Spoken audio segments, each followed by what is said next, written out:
Bismillahirrahmanirrahim. Allah'ın salamı, rəhməti və bərəkəti üzərinizə olsun. Bugün bizim 12-ci dərsimizdir. Ötən dərsimizdə biz məd uzatma hərfləri haqqında danışdıq, onların qaydalarını öyrəndik.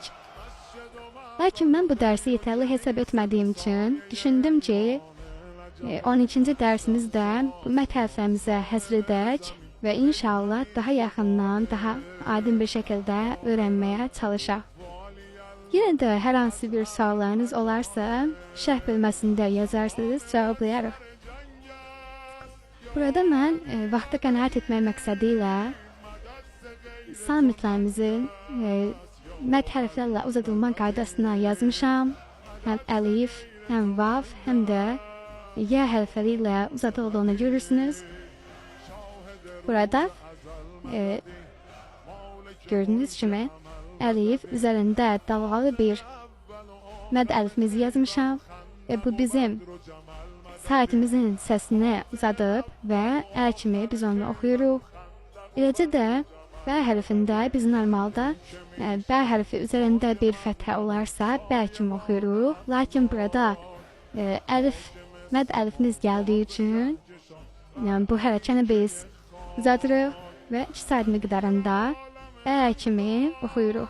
Eləcə də digər bütün hərflərimiz, gördüyünüz bu 28 hərfin hər biri məd əliflə uzadıldığı zaman 2 saat miqdarında uzadılır. Burada isə biz vav hərfi ilə samitlərimizin hərəkəsini uzatmışıq. Burada əlif üzərində dammə var, yanında isə bir hərəkəsiz halda vav hərfimiz var. Bu da nə deməkdir? O deməkdir ki, vavın məqsədi burada dammənin səsini uzatmaqdır.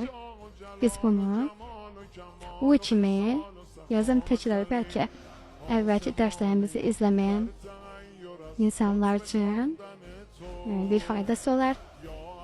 Demək, u səsini biz uzatdıq. Burada isə B hərfini görürük. Mən burada hərəkələr yazmamışam. Yəni burada dammə olmalıdır.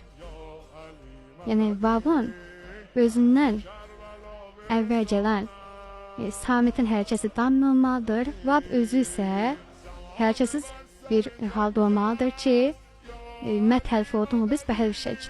Lakin mən burada niyə görə bu hərflərə hərəkə qoymamışam? Çünki məntiq ilə düşünsək, biz bilməliyik ki, əgər burada B hərfindən sonra vav varsa, artıq biz bunu B kimi, B kimi oxuya bilməliyik.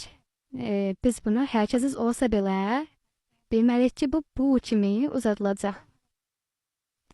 Bu da vav məd hərfi ilə samitlərimizin uzadılmasıdır.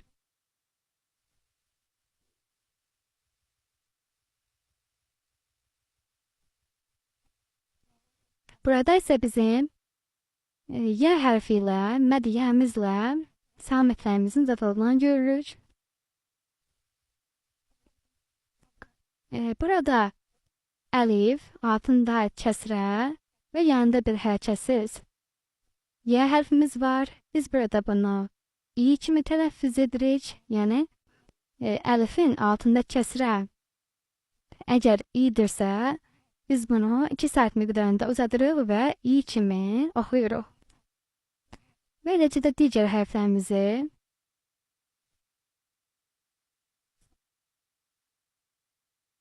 eləcə hər birini uzadırıq. İndi isə keçək bəzi sözlər üzərində nümunə göstərək. Məsələn, burada yazaq biz hansı sözü yazaq? Yazaq Ədəm sözünü.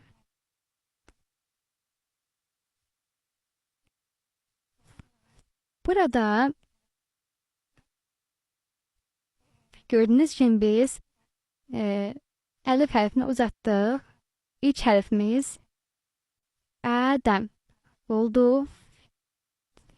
Sonra Məd əlifi ortada necə yazılır, onu göstərmək istəyirəm. Göstərək. Hansı sözlə, məsələn, biz qalə demək istəsək, burada biz qaf hərfinin əvvəlini yazırıq.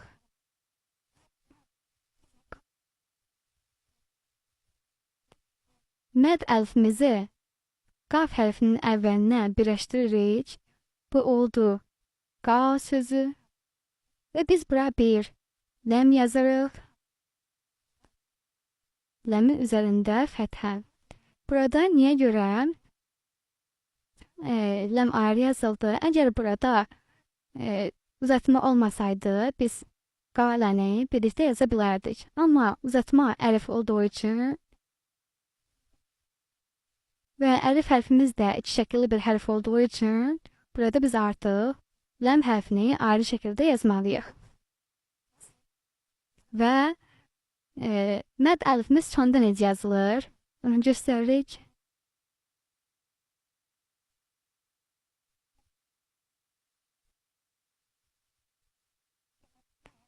Baxın, əsas sözünü yazdım.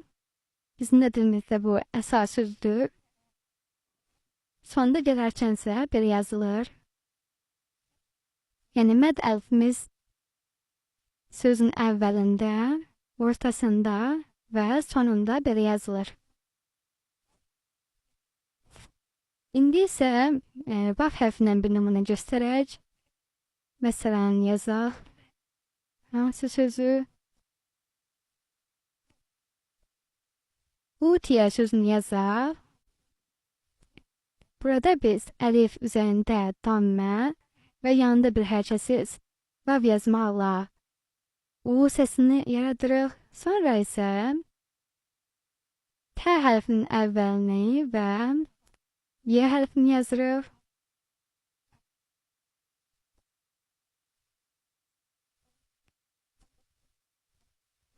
Burada da gördüyünüz kimi vav özündən əvvəl gələn samitin hərəkəsini uzadıb. Lakin iki şəkilli bir hərf olduğu üçün yenə də T hərfi ondan ayrılır və əvvəl yazılışında yazılır.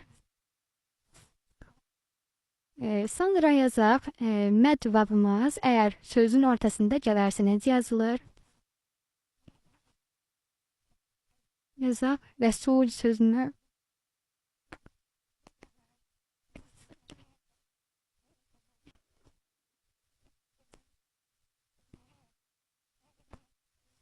Rəsul sözündə gördüyünüz kimi ra şəkilli hərfdir.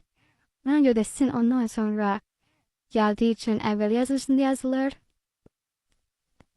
Sinin üzərinə hərəkət qoyuruq. Vav burada uzatma olduğu üçün hərəkətsiz gəlir. Və ləmin üzərinə hərəkət qoyuruq. Burada görürük ki, uzatma hərfimiz vav, hərəkətsizdir. Əgər biz onun üzərinə hərəkət qoysaydıq, məsələn, sukun indi mən keçməmişəm, inşallah növbəti dərslərimizdə onu da keçəcəyik. Əgər sukun qoysaydıq, rəsuvlu olardı. Lakin heç bir hərəkət olmadığı üçün biz onu sadəcə bir uzadıcı bir səs kimi oxuyuruq və rəsulu sözünü yazırıq. Sonra sonda yazılışını göstərək. Məsələn, yazaq. Yercu sözünü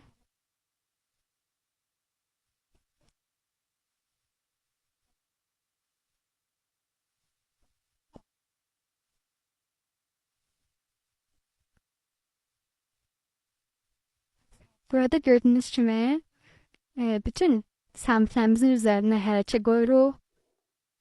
Burada vav özündən əvvəl gələn cim hərfinin hərəkətsiz olan damməni uzatdığı üçün özü hərəkətsiz olur. Yəni, bu da vav hərfinin məd vavımızın əvvəldən, ortadan və sondan yazılışı.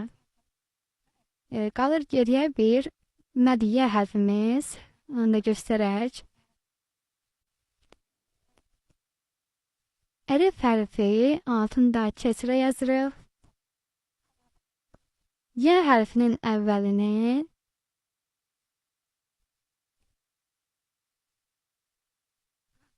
mim hərfini əliflə uzadırıq və nun hərfini ayrıca yazırıq. Burada biz iman sözünü yazdıq. İman. Demək, əlif hərfinin altında olan kəsrəni Y hərfi ilə məd Y ilə uzatdıq. Burada mim hərfinin üzərinə hərəkə qoyuruq və mim hərfindən də sonra gələn iman, iki ə səsini yaytmaq üçün mim hərfini də uzatdıq məd əlifimizlə və iman sözünü yazdıq. Yəni biz bir sözün içərisində iki məd hərfi görürük burada, həm Y hərfini, həm də əlif hərfini. Hər ikisi də gördüyünüz kimi hərəkətsiz yazılır. İndi isə məd Y hərfimizin sözün ortasında yazılışına baxırıq. Biz burada din sözünü yazırıq. Din sözünü yazmaq üçün bizə dər hərfinin altında olan kəsrəni uzatmamız üçün bir köməkçisi lazımdır. Biz burada nə edirik? Y hərfinin köməyindən istifadə edirik. Beləcə Y hərfinin əvvəlini yazırıq və ona bir nun birləşdirərək din sözünü yazırıq. Burada da Y hərfi ona görə birləşmir ki, dər hərfi iki şəkilli hərfdir və Y ondan sonra gəlir deyə əvvəl yazılışında yazılır. İndi isə məd Y hərfimizin sonda yazılışına baxaq. S hərfinin əvvəlini yazırıq. Beləcə. Biz fi yazmaq istəyirik.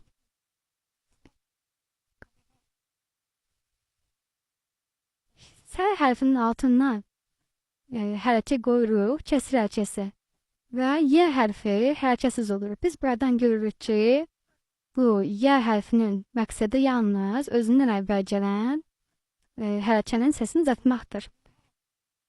Yəni bizim məd hərflərimizin sözün əvvəlində, ortasında və sonunda yazılışları belədir.